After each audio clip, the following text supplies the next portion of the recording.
Three, two, one. Hello, hello, hello. Hello, and welcome to 2022. We made it through 2021, which was a pretty hellish year for some of us, especially me.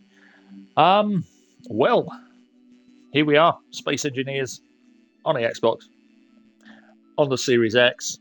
It's a new year. We're waiting for Warfare 2 to drop, and according to Keen, that should be soon.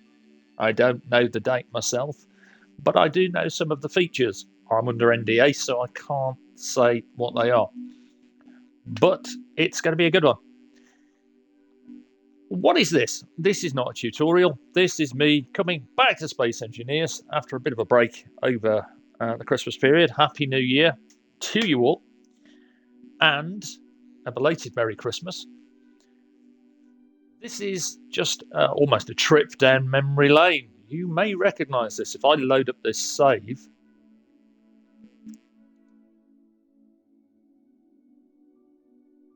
You may spot this from over a year ago. This is my first actual creative save that I made on the game with my first creative base and my tutorial platform for back then when I first started out with the original grouping tutorial.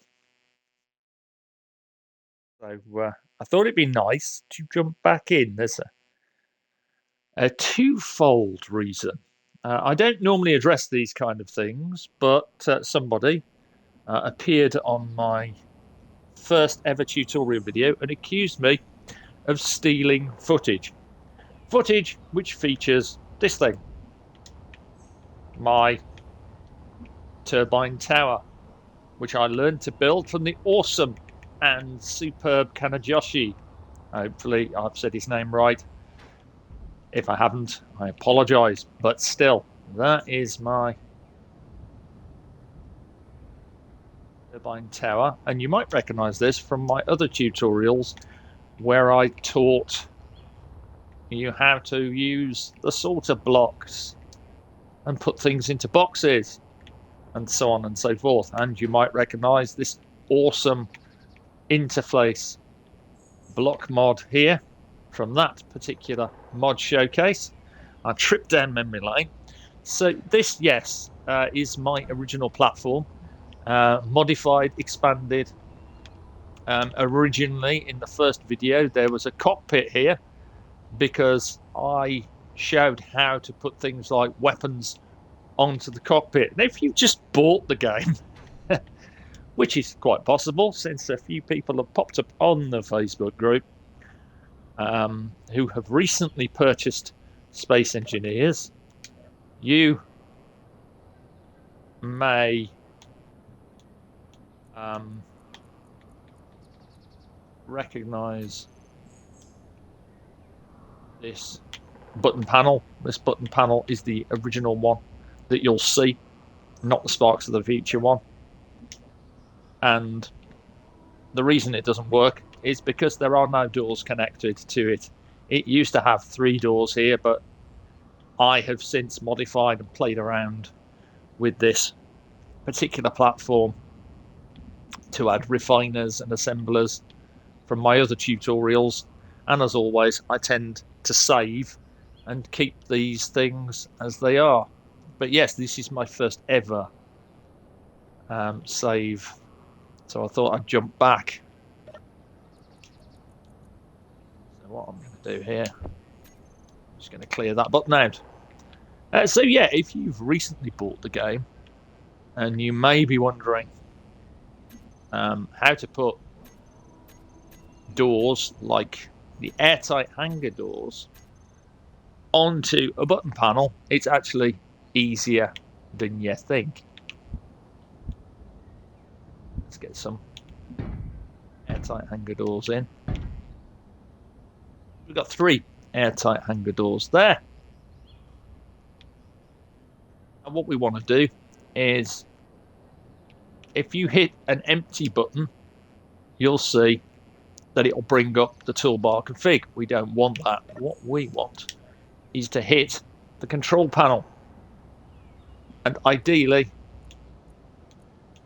what we want here is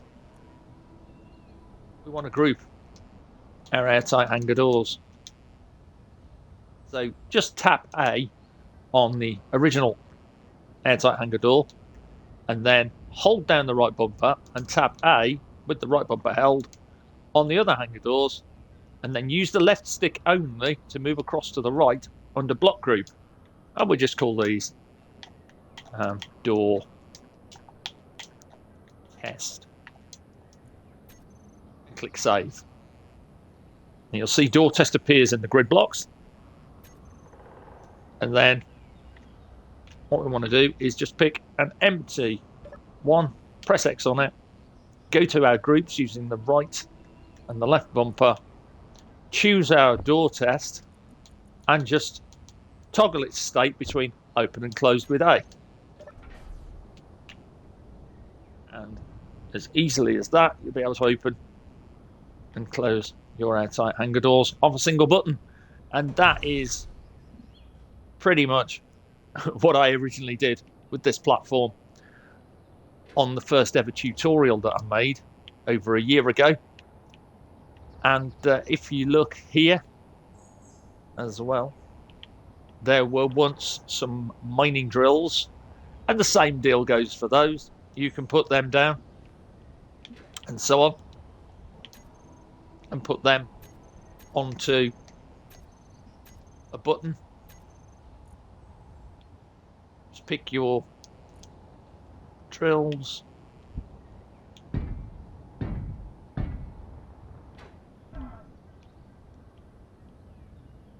Go to your control panel. Find your drills. Group them up.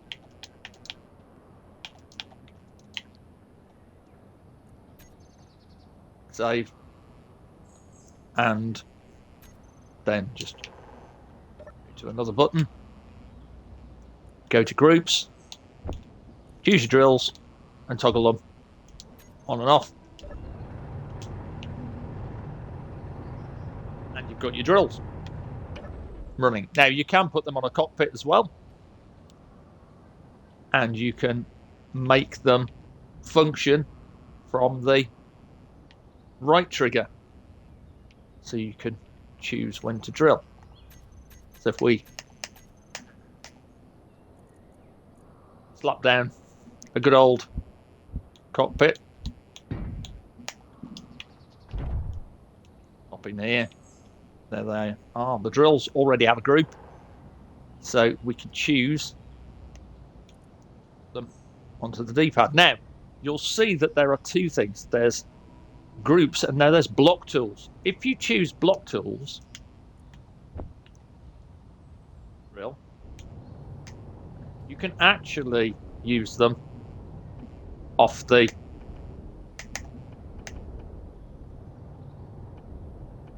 left and right triggers. The right trigger will drill and collect stone and so on. The left trigger will just create a larger area, but not, as you'll see here, collect anything.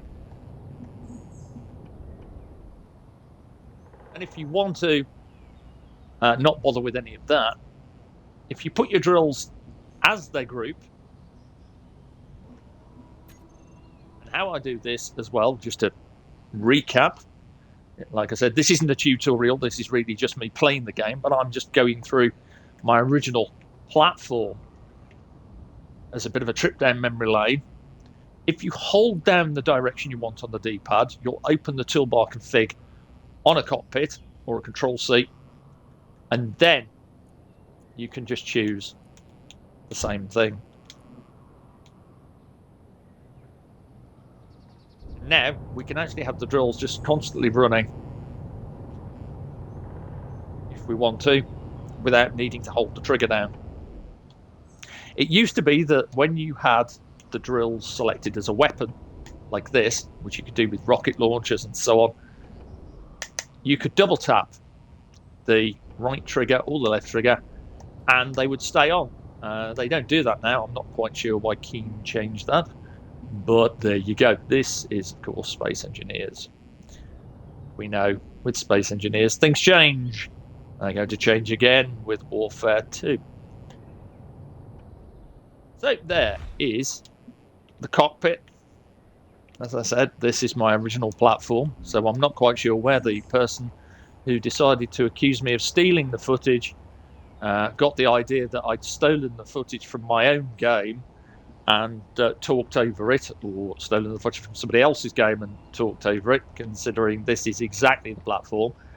And if I take you a quick scoot over here, we'll see that we've got some interesting things going on. Nickel. There is my Century Eagle.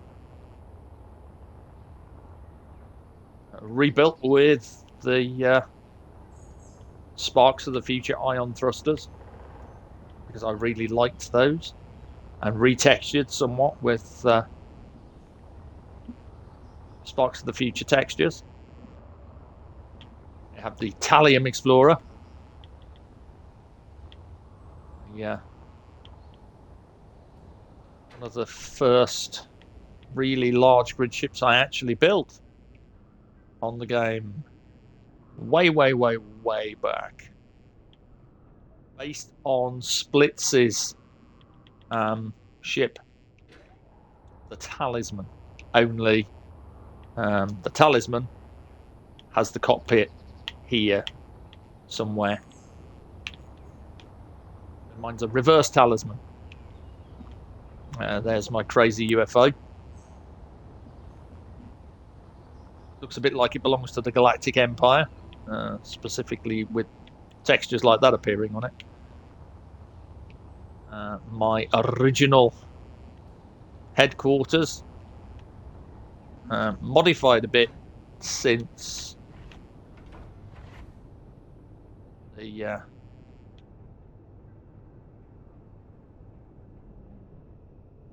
first time I did it, and using the emissive exhausts with some lightning to create a rather sparkly reactor.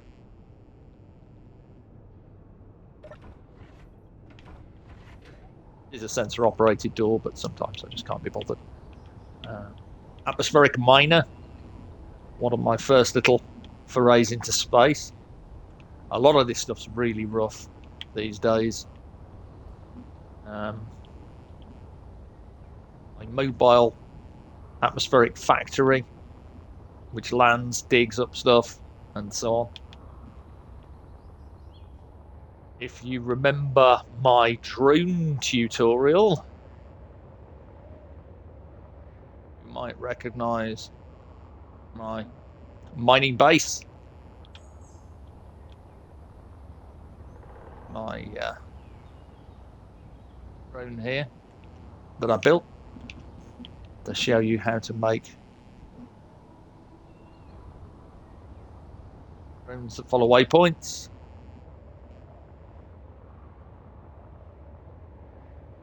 My other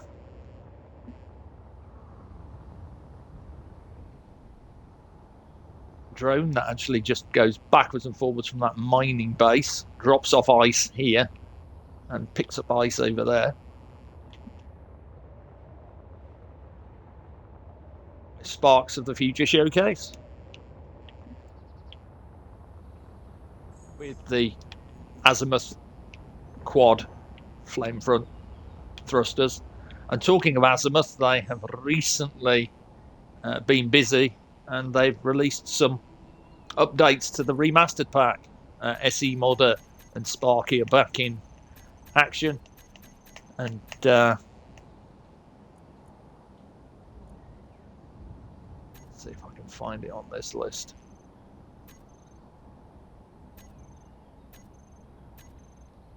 Got a few bits and pieces.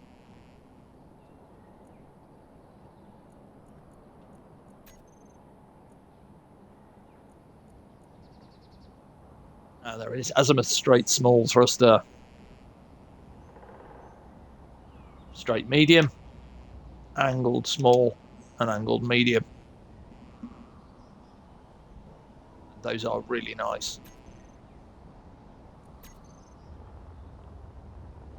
I'll probably be doing a showcase again on the azimuth stuff when a few more bits and pieces land. And of course, the ship I built as I was recovering from COVID-19, Callisto 71, using the quad flame fronts. Quite something to go from building my original Mod IO's having problems, as always.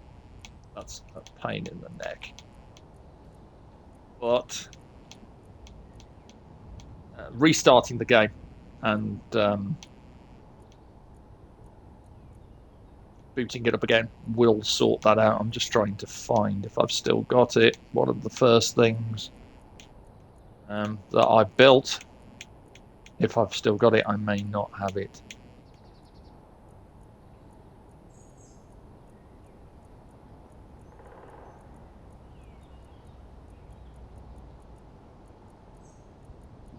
I don't think I've got it on this particular save, but yep, the Callisto 71. And yeah, this is my first ever save still going that I did on Space Engineers. You might also recognize from the laser antenna tutorial. There's the laser antenna. And this thing, which was my interestingly engineered version of Paul Thompson's automatic system to turn the lights on at night.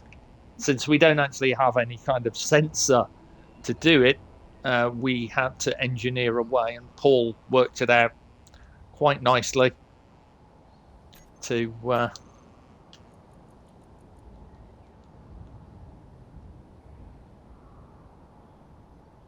turn lights on at night. Works. Let's see. There we go. As the solar power panel goes off, you'll notice inside here the lights are on.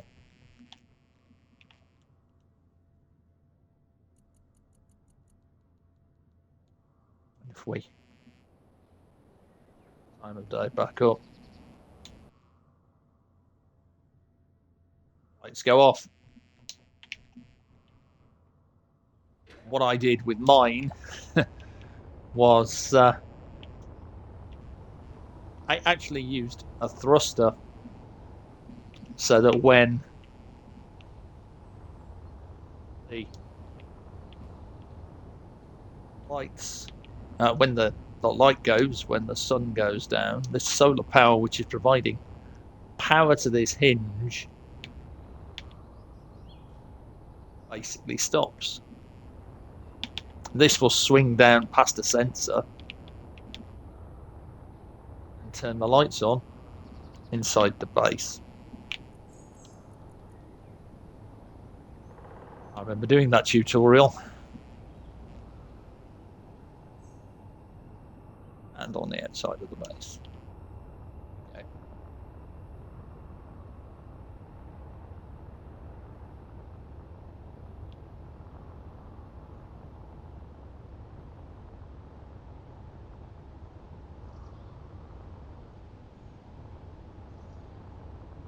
And yeah, that is some of the fun stuff I have on this save. All the way from the beginning of my Space Engineers tutorials over here. this little platform over a year ago during the first lockdown. How time flies. A trip down memory lane. And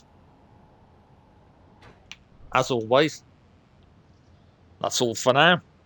So stay safe, take care, have fun, enjoy the game, and expect things to be different when Warfare 2 drops.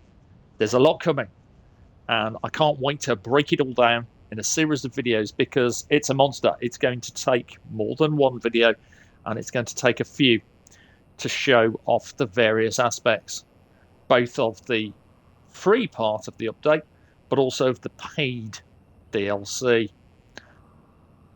Thank you for watching. Thank you for subscribing. Thank you for the support over my time with Space Engineers. I've had this channel for over 10 years, and this is really the first time I've actually done anything meaningful with it, apart from just throwing videos up here and there. If there's anything you'd like to see me explain about the game, especially for new players that do not involve servers or any kind of server online play, because that's something I don't do, and that's something I don't own a server, so I know very little about the management of Nitrado or TX servers or whatever the server flavor is.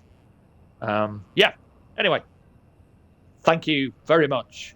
Again, Happy New Year. Bye for now.